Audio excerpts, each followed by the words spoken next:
नमस्कार, मैं अमरीश भाटी और आप देख रहे हैं वी क्लिक। दोस्तों, धारा 370 के हटने से कुछ पार्टी और कुछ नेता इतने बौखलाए हुए हैं कि उन्होंने ये तक बयान दे दिया कि अगर भविष्य में हमारी सरकार बनी तो हम धारा 370 को फिर से कश्मीर में लागू करेंगे। और दोस्तों, इसी बात को आगे बढ़ाते हुए कम्युनिस्ट पार्टी ऑफ इंडिया ने संसद का घेराव किया और सरकार से ये मांग की कि ये जो धारा 370 हटाई गई है ये गैर संवैधानिक तरीके से हटाई गई है और इसे फिर से लागू किया जाए। दोस्तों, सीपीआईएम ने धारा 370 को लागू करने के लिए देशव्यापी आंदोलन की तैयारी की है और अब से 4-5 दिन पहले संसद का घेराव भी किया है। और उनकी इसी बात को समर्थन करते हुए इनडायरेक्टली वे में गुलाम नबी आज़ाद, जो कि कांग्रेस के राज्यसभा के विपक्ष के मुख्य नेता हैं, उन्होंने भी उनकी इस बात का इनडायरेक्टली समर्थन करते हुए ये कहा कि अगर भविष्य में हमारी सरकार आई, हमारे पास संसद और राज्यसभा में पूर्ण बहुमत हुआ, तो हम धारा 370 को कश्मीर में फिर से लागू करेंगे।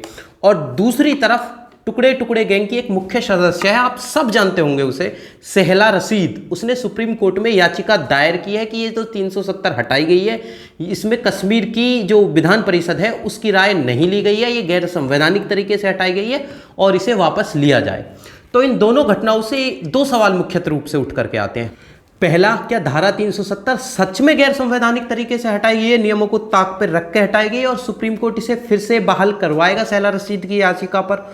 और दूसरा, क्या कांग्रेस की अगर भविष्य में सरकार बनी, संसद राज्यसभा में उनका पूर्ण बहुमत हुआ और राष्ट्रपति भी उन्हीं का हुआ, तो क्या धारा 370 को फिर से लागू किया जा सकता है?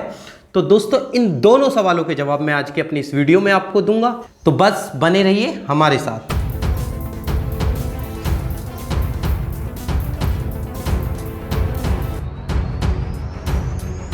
दोस्तों, अब अगर पहले सवाल की बात की जाए कि सुप्रीम कोर्ट धारा 370 खत्म करने के खिलाफ आदेश देकर इसे फिर से लागू करवा सकता है, तो दोस्तों इस सवाल का जवाब संसद में हमारे गृह मंत्री जी अमित शाह जी ने दे दिया था। उन्होंने कहा था कि एक एनजीओ बनाकर सुप्रीम कोर्ट में याचिका देने से कुछ नहीं होता। हमने इस धारा 370 को संवैधानिक तरीके से खत्म किया है। पहले नोटिफिकेशन कश्मीर से आया था, फिर राष्ट्रपति जी ने नोटिफिकेशन जारी किया था और उसके बाद संसद और राज्यसभा में बिल को पूरी तरह पास करवाया गया और इसमें कहीं भी कानूनी प्रक्रिया का उल्लंघन नहीं किया गया।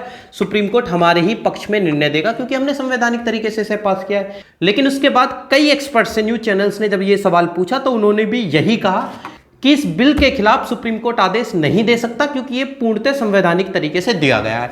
तो जो टुकड़े टुकड़े गैंग की सहला रशीद है उसका तो पत्ता यही साफ हो जाता है, उसके केस का तो पत्ता यही साफ हो जाता है। लेकिन जो दूसरा और महत्वपूर्ण सवाल है वो सवाल ये उठता है, क्या अगर भविष्य में कांग्रेस की सरकार बनती है, संसद और राज्यसभा में कांग्रेस को पूर्ण बहुमत मिलता है, तो क्या कांग्रेस इसको फिर से लागू करवा सकती है या नहीं?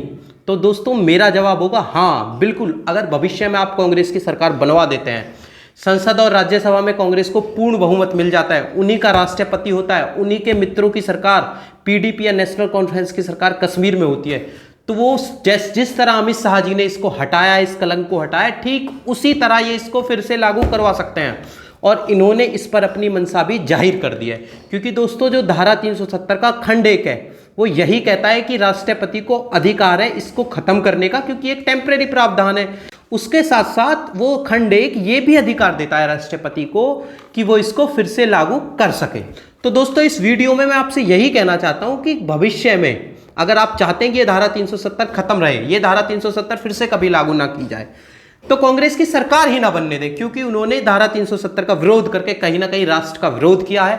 और गुलाम नबी आज़ाद ने यह कहकर कि भविष्य में अगर हमारी सरकार बनी तो हम इस धारा 370 को कश्मीर में फिर से बहाल करवाएंगे, इससे उनकी मंशा साफ जाहिर होती है और भविष्य में अगर इनकी सरकार बनी तो ये धारा 370 को फिर से बहाल कर सकते हैं। तो इस वीडियो से आपको ये तो समझ में आ गया होगा कि आपको भविष्य में किसकी सरकार नहीं बनने देनी है। आपको भविष्य में उन लोगों की सरकार नहीं बनने देनी है, उन लोगों को संसद और राज्यसभा तक नहीं पहुंचने देना है जिन लोगों ने धारा 370 का विरोध किया है, जिन पार्टियों ने धारा 370 का विरोध किया है। तो दोस्तों, आज के वीडियो में बस इतना ही। अगर आपको मेरा वीडियो पसंद आई हो, मेरी बात से आप सहमत है और आपको मेरी बात ठीक लग रही हो, तो इस वीडियो को शेयर जरूर कर दें। और अगर आपको मेरी वीडियो पसंद आई है तो वीडियो को लाइक कर दें। जय हिंद, जय भारत।